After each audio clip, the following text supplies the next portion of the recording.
jelas kegelapan meliputi daerah itu sampai jam 3. Kira-kira jam 3 berserulah Yesus dengan suara nyaring, Eli, Eli, lama sabatani, artinya, Allahku, Allahku, mengapa engkau meninggalkan aku?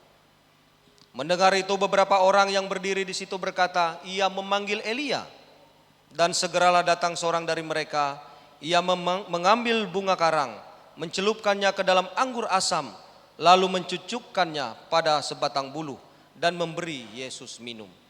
Tetapi orang-orang lain berkata, jangan, baiklah kita lihat apakah Elia datang untuk menyelamatkan dia.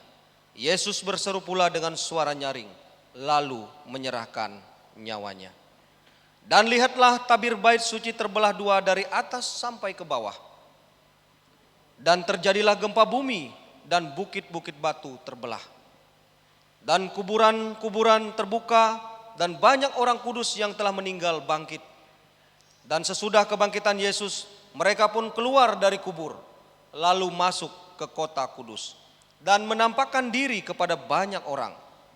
Kepala pasukan dan prajurit-prajuritnya yang menjaga Yesus menjadi sangat takut. Ketika melihat gempa bumi dan apa yang terjadi, lalu berkata, sungguh ia ini adalah anak Allah. Dan ada di situ banyak perempuan yang melihat dari jauh, yaitu perempuan-perempuan yang mengikuti Yesus dari Galilea untuk melayani dia. Di antara mereka terdapat Maria Magdalena dan Maria ibu Yakobus dan Yusuf dan ibu anak-anak Zebedeus. Bapak Ibu jemaat Tuhan yang saya kasih dalam Yesus Kristus, kita setiap tahun merayakan Jumat Agung. Tapi pernahkah kita membayangkan apa yang terjadi pada 2026 tahun yang lalu? Ataukah kita berpikir bahwa perayaan Jumat Agung ini adalah peristiwa biasa yang terus berulang terjadi dalam kehidupan kita sebagai orang percaya? Bahkan adakah di antara kita sudah bosan merayakan Jumat Agung? Bapak Ibu yang saya kasih dalam Yesus Kristus, tahukah kita bahwa kematian Kristus sebagai puncak misi penyelamatan terhadap umat manusia? Inilah puncaknya. Penyalipan itu adalah satu-satunya jalan untuk Bapak Ibu dan saya diselamatkan. Tidak ada jalan lain yang bisa membawa kita kepada Allah. Karena sejak Adam dan Hawa jatuh ke dalam dosa, kita semua terpisah dari Tuhan. Kita terpisah dari hadirat Allah. Sehingga waktu zaman perjanjian lama itu membutuhkan banyak korban binatang untuk menguduskan kita, supaya kita punya hubungan dengan Tuhan. Tetapi karena inisiatif Allah, dia berinisiatif untuk datang sendiri, untuk menemui, mendatangi milik kepunyaannya sendiri, yaitu kita sebagai umat Tuhan. Lalu Yesus datang, dan dia datang dengan misi yang sangat jelas, yaitu kematian. Karena tidak ada satupun orang di muka bumi ini punya misi untuk mati, hanya Yesus Kristus. Dan mati itu bukan karena dirinya sendiri, tapi kematian itu karena saya, Bapak Ibu dan Saudara semua. Dan menanggung semua persoalan seluruh umat manusia di muka bumi ini. Inilah puncak misi tersebut. Itu sebabnya sangat disayangkan Bapak Ibu apabila Natal jauh lebih hebat daripada Paskah. Karena semua manusia itu akan lahir, tetapi apakah manusia itu menjadi penyelamat? Hanya Yesus. Tetapi sayang sekali bahwa gereja-gereja hari ini banyak menghabiskan dana untuk pelayanan Natal. Mereka lupa bahwa hal terpenting yaitu Paskah itu sendiri. Karena banyak tokoh-tokoh dunia yang terkenal, mereka juga meninggal, tetapi mereka lupa bangkitnya. Tetapi Yesus, dia berkata bahwa hari ini saya akan meninggal, tetapi 3 hari kemudian saya pasti akan bangkit. Bapak Ibu yang saya kasih dalam Yesus Kristus, kematian Kristus ini meruntuhkan tembok pemisah antara manusia dengan Tuhan. Karena waktu dalam perjanjian lama itu ada tembok yang begitu tebal, ada jurang yang begitu dalam antara manusia dengan Tuhan. Sehingga setiap manusia mau menghadap Tuhan, Kalau tidak kudus hidupnya, dia pasti akan meninggal. Oleh sebab itu Bapak Ibu yang saya kasih dalam Yesus Kristus, bahwa kematian Yesus ini sangat penting bagi hidup kita. Dia meruntuhkan tembok yang berabad-abad yang terbangun karena dosa.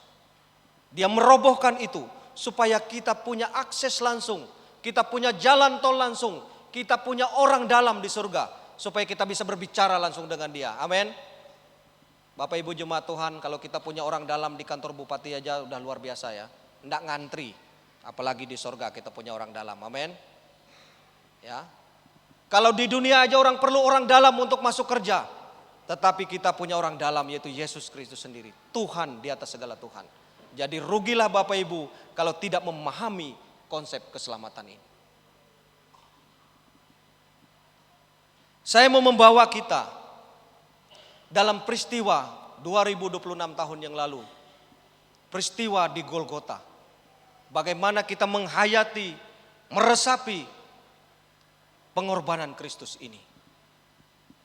Dalam ayat 45 dan sampai 49, itu dikatakan bahwa kegelapan terjadi dari jam 12 siang sampai jam 3 sore. Ini melambangkan penghakiman Allah atas dosa kita. Allah menghukum setiap dosa-dosa kita. Tetapi apakah kita yang tergantung di kayu salib? Tentu bukan. Yang tergantung di kayu salib justru orang lain yang menggantikan Bapak Ibu dan saudara dan saya, yaitu Tuhan kita Yesus Kristus. Dan tahukah Bapak Ibu, waktu dia tergantung di kayu salib, dia mengucapkan satu kata yang luar biasa. Yang seharusnya saya khotbah jam ini, tetapi Pak Pendeta bilang khotbah yang sama, yaitu tetelestai, sudah selesai. Kata ini sangat bermakna bagi kehidupan orang percaya. Yesus telah menyelesaikan segala urusan persoalan dosa kita di kayu salib. Bapak Ibu tahukah tempat dia disalib? Ini Pak Paulus lebih paham karena dia pernah ke Israel. Mudah-mudahan dia traktir saya ke Israel. Karena penting untuk kita mengetahui tempat-tempat bersejarah itu. Tempat itu adalah tempat tengkorak.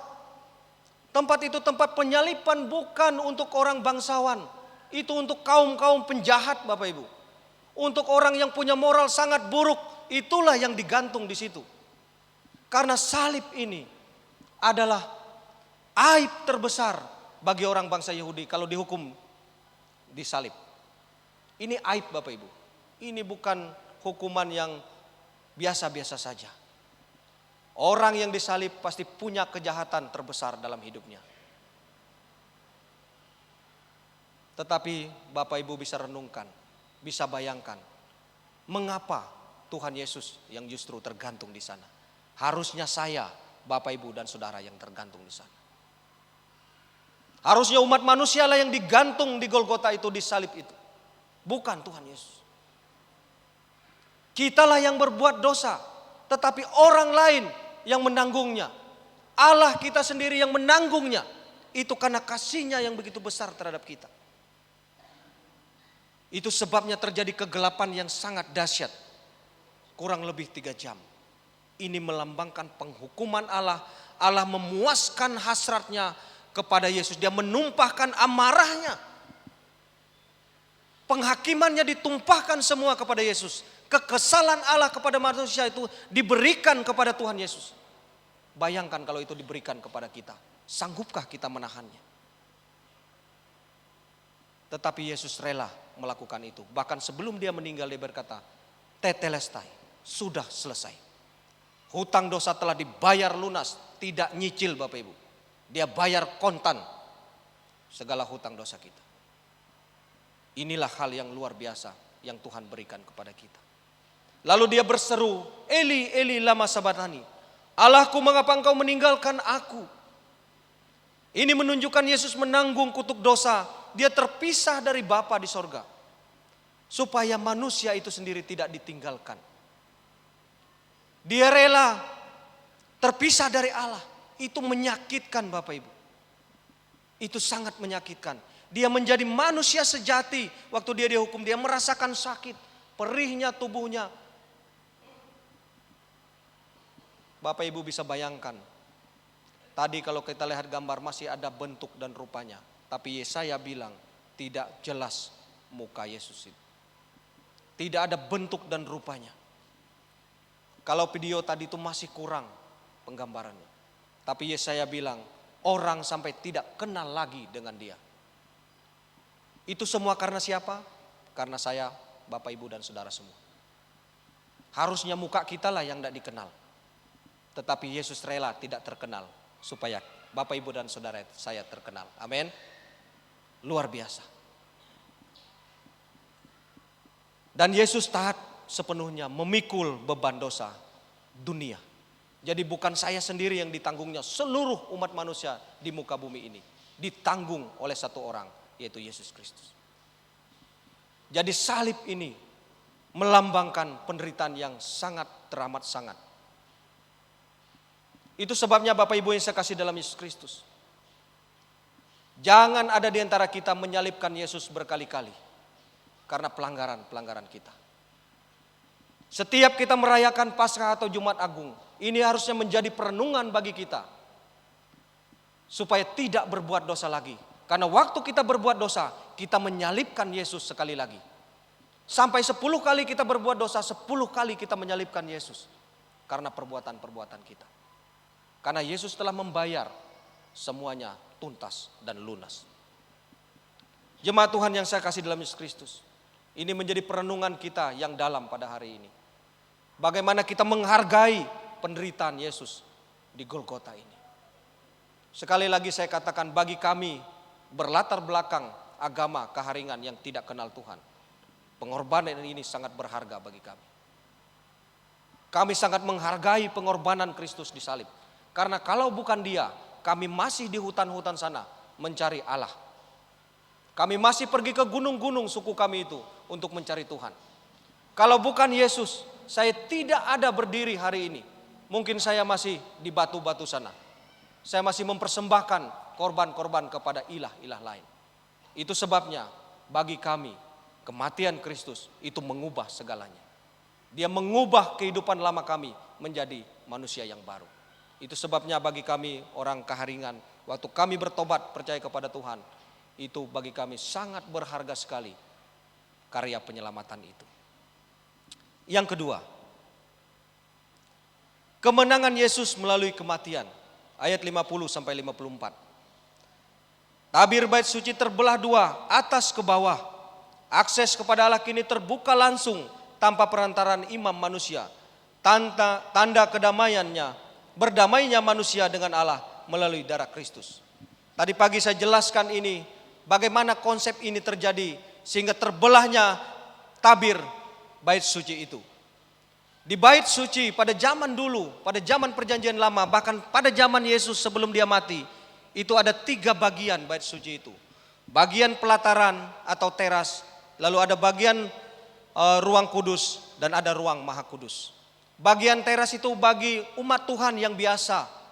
Mereka tidak boleh masuk ke ruang kudus.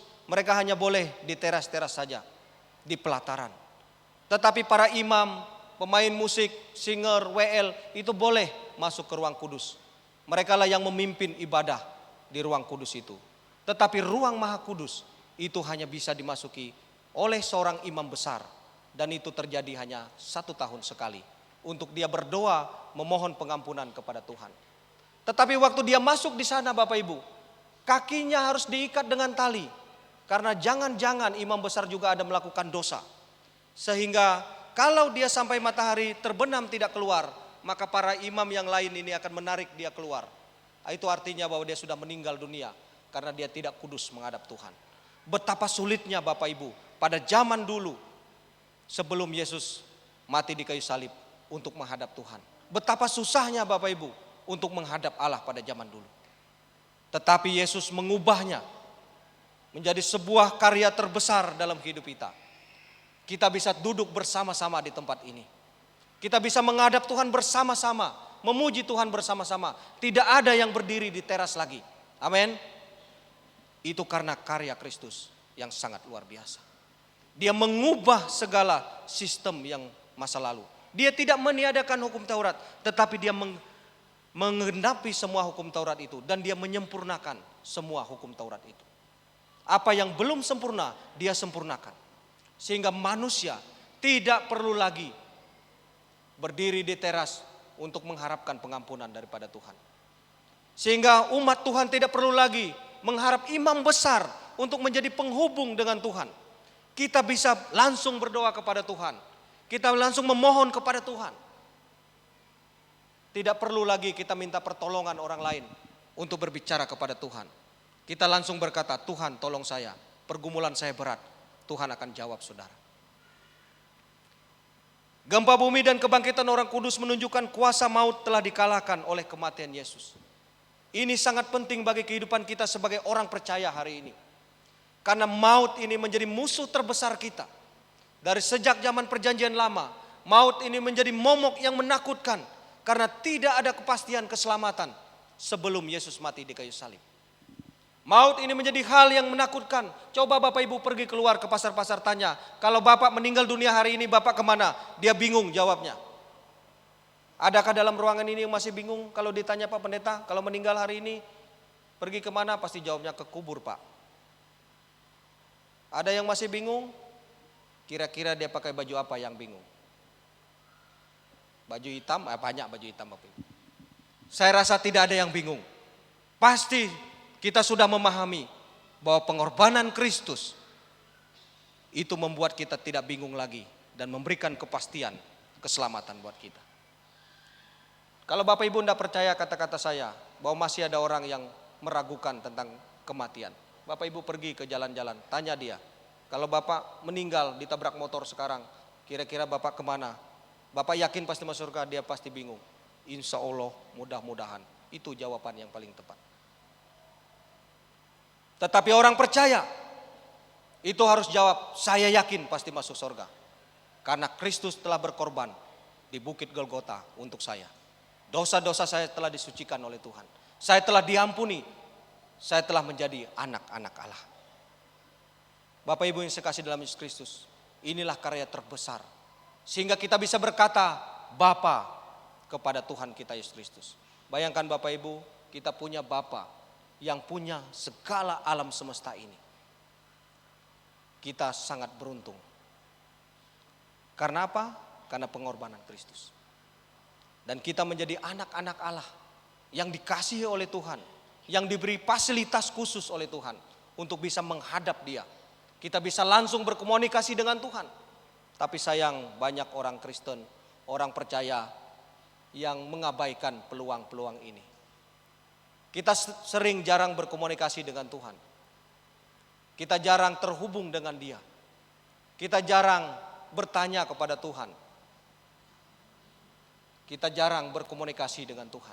Padahal kita punya akses langsung yang Tuhan berikan kepada kita. Kita punya kartu yang sangat luar biasa, yang tidak dimiliki oleh agama manapun. Tetapi sayang orang Kristen jarang berkomunikasi dengan Tuhan. Bapak Ibu mau tahu kenapa jarang? Coba Bapak Ibu ingat-ingat. Hari ini sudah berdoa berapa kali? Berkali-kali Pak waktu ibadah tadi. Tapi pernahkah kita berpikir bahwa doa pribadi kita penting di hadapan Tuhan? Tuhan mau selalu berkomunikasi dengan kita.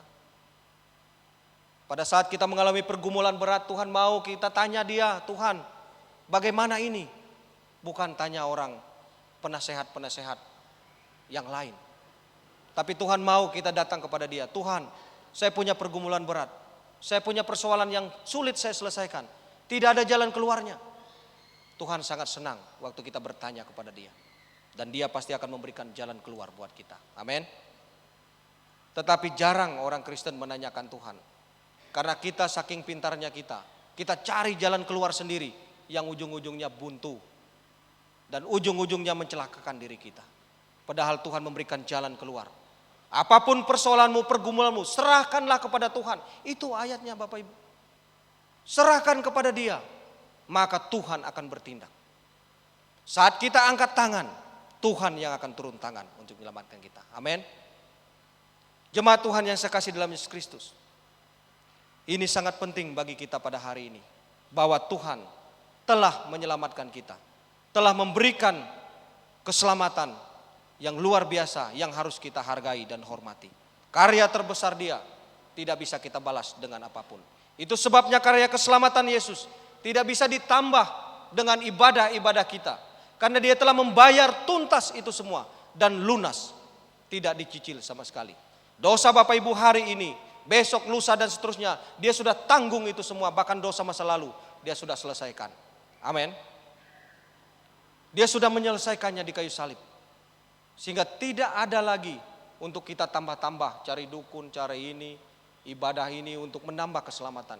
Itu semua kita lakukan kalau ibadah-ibadah kita itu. Semua sebagai ucapan syukur kita.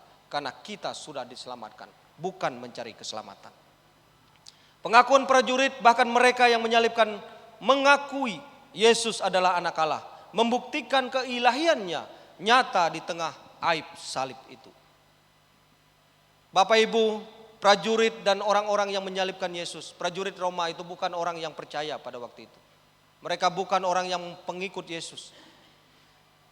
Tetapi mereka mengakui bahwa Dia ini benar-benar anak Allah.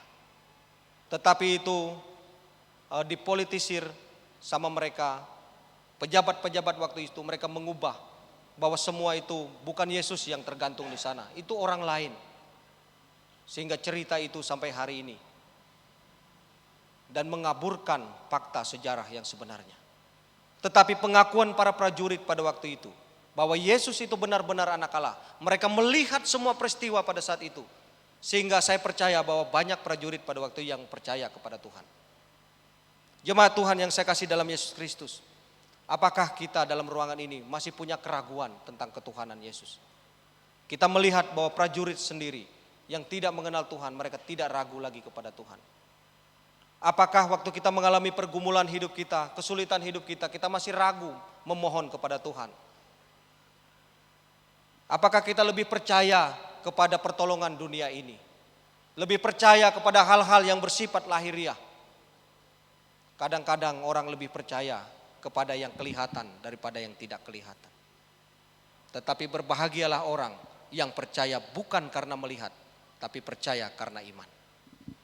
Karena iman karena melihat itu bukan iman, tetapi iman itu dipercayai walaupun tidak melihat, walaupun tidak mendengar. Dia percaya bahwa Yesus adalah Tuhan. Lalu ada peristiwa lain lagi di penyaliban Yesus itu, yaitu ada kesetiaan di tengah penderitaan. Di sana terdapat para perempuan, yaitu Maria Magdalena dan lain-lain. Mereka menyaksikan Yesus disalibkan di sana. Mereka mengikuti Yesus sampai tahap akhir daripada penyaliban itu. Bapak Ibu, yang menjadi pertanyaan kita, di mana murid-murid Yesus yang lain? Di mana orang yang berbondong-bondong dulu, yang ribuan orang mencari mujizat pada waktu itu? Di mana orang yang diberi makan oleh Yesus 5.000 orang itu? Di mana orang yang disembuhkan oleh Yesus? Kemana mereka semua? Teristimewa para 12 murid Yesus hilang begitu saja. Tidak berani tampil di depan. Padahal waktu malam di Taman Getsemani, Petrus berkata, kemanapun engkau pergi, aku akan ikut ke sana. Bahkan dia berani menghunus pedangnya untuk memotong telinga seorang prajurit. Tetapi waktu Yesus disalibkan, dia pun hilang. Dan kita ingat bahwa ada Yohanes dan Yakobus, dua orang ini yang pernah meminta posisi kepada Tuhan. Kalau engkau sudah menjadi raja, ingatlah kami berdua, izinkan kami duduk di sisi kiri dan juga di sisi kananmu. Itu jabatan paling tinggi Bapak Ibu yang mereka minta. Tapi waktu Yesus disalib, Yohanes dan Yakobus juga hilang. Tersisa perempuan-perempuan yang ada pada waktu itu. Jemaat Tuhan yang saya kasih dalam Yesus Kristus, saya mau kesaksian pada hari ini. Pada tahun 2021, saya mengalami sakit yang begitu berat Bapak Ibu. Saya opname itu 9 malam, itu pas zaman Covid. Jadi diperiksa Covid, semua negatif, bukan Covid. Dan banyak pemeriksaan yang dilakukan terhadap saya. Sehingga sampai pada kesimpulan bahwa di hati saya terdapat bakteri atau virus waktu itu, saya lupa. Itu tidak bisa dibunuh dengan obat. Dia tetap akan hidup. Saya tanya apakah ini hepatitis? Dia bilang bukan. Ini karena enzim hati Bapak tinggi. Di dalam hati kita itu ada 2 enzim. Dan itu semuanya tinggi, itu biasanya disebabkan oleh keracunan. Sehingga ada bakterinya di sana dan itu tidak bisa dibunuh walaupun kemoterapi.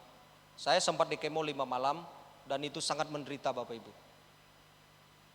Dan ini akibat kemo itu rambut saya ini rontok Bapak Ibu. Dulu saya tebal sekali rambutnya. Dan itu sampai hari ini rontok. Dan dokter bilang bahwa bakteri ini tidak bisa dibunuh Pak. Dia tetap akan ada dalam hati Bapak sampai selama-lamanya. Bapak Ibu membayangkan bahwa terang-terangan medis bilang bahwa ada bakteri dalam hati kita. Itu pikiran kita bagaimana? Tetapi saya berdoa pada waktu itu. Saya bilang sama Tuhan, sekalipun Tuhan tidak tolong saya tetap percaya kepada Tuhan. Sekalipun Tuhan tidak cabut bakteri ini, saya percaya saya hidup oleh kasih karunia Tuhan. Dan Bapak Ibu tahu bahwa dampak dari bakteri itu, kalau saya begadang terlalu larut, dia bisa kambuh sakitnya. Dan itu menyebabkan badan kuning. Waktu itu saya sampai mata kuning. Tetapi saya berdoa kepada Tuhan. Saya katakan, Tuhan ini hidup saya. Tuhan telah panggil saya dari kaum keluarga saya untuk melayani Tuhan.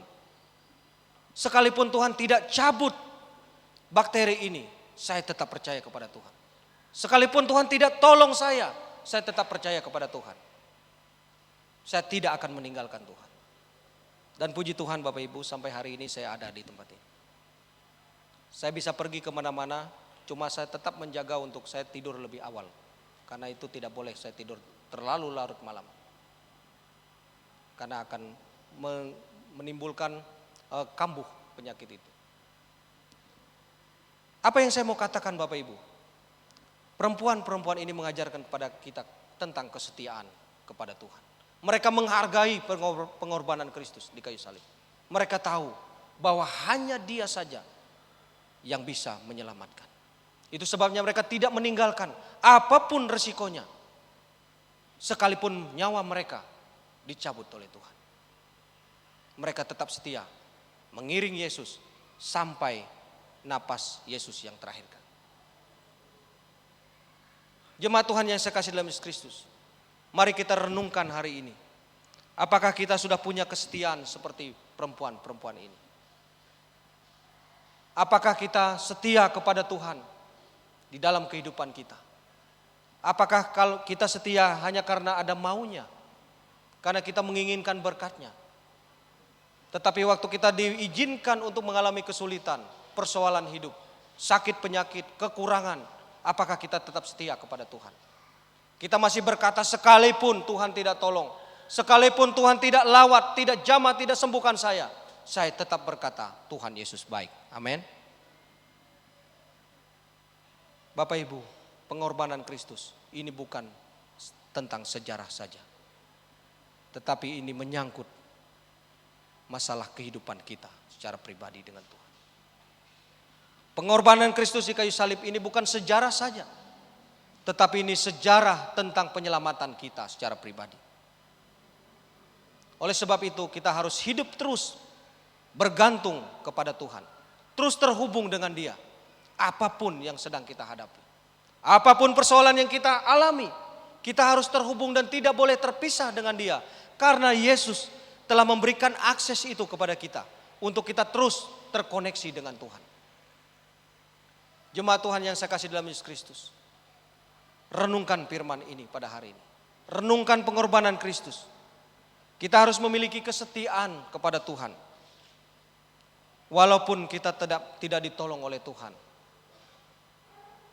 Kalau Bapak Ibu pernah membaca tentang Sadrak, Mesak dan Abednego. Mereka berkata, waktu mereka dimasukkan ke dalam perapian yang menyala-nyala. Mereka berkata sekalipun Tuhan tidak tolong kami tidak akan menyembah kepada patung itu.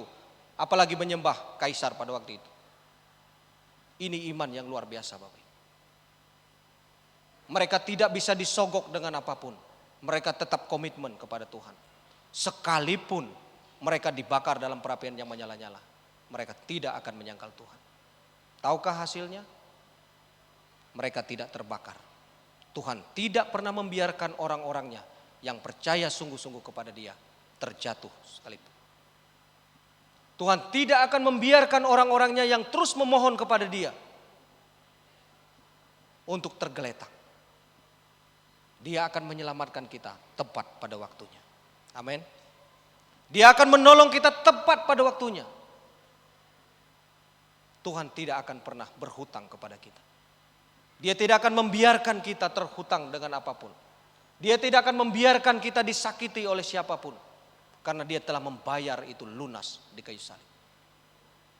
Oleh sebab itu respon kita pada hari ini, setialah kepada Tuhan.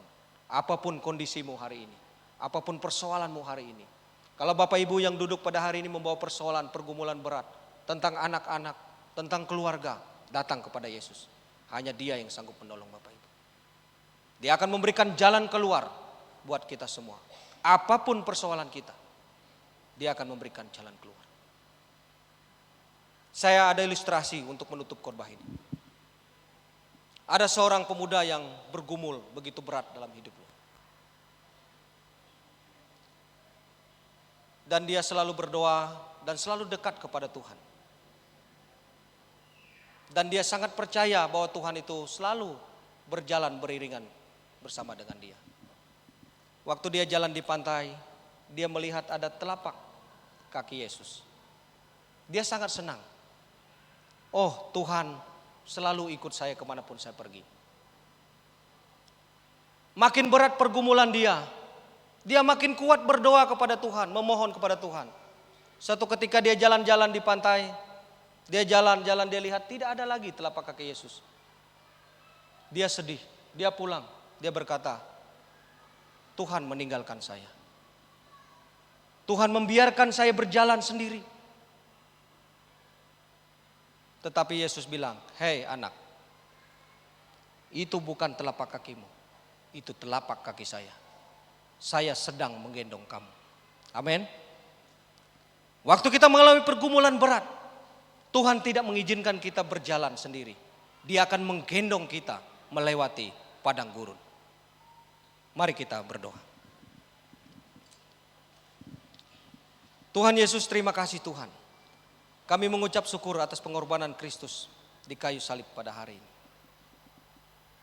Kami tidak bisa berkata-kata lagi Tuhan selain kami berterima kasih kepada Tuhan.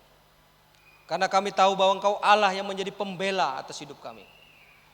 Engkau tidak akan membiarkan kami terjatuh. Engkau tidak akan membiarkan kami terluka. Bahkan Tuhan menggendong kami waktu kami mengalami pergumulan hidup kami. Terima kasih Tuhan. Berkati umat Tuhan yang sudah mendengarkan kebenaran firman Tuhan hari ini. Sehingga kami pulang, kami tahu bahwa ada penolong yang setia, yaitu Yesus Kristus. Di dalam nama Yesus Kristus kami berdoa, haleluya, amin.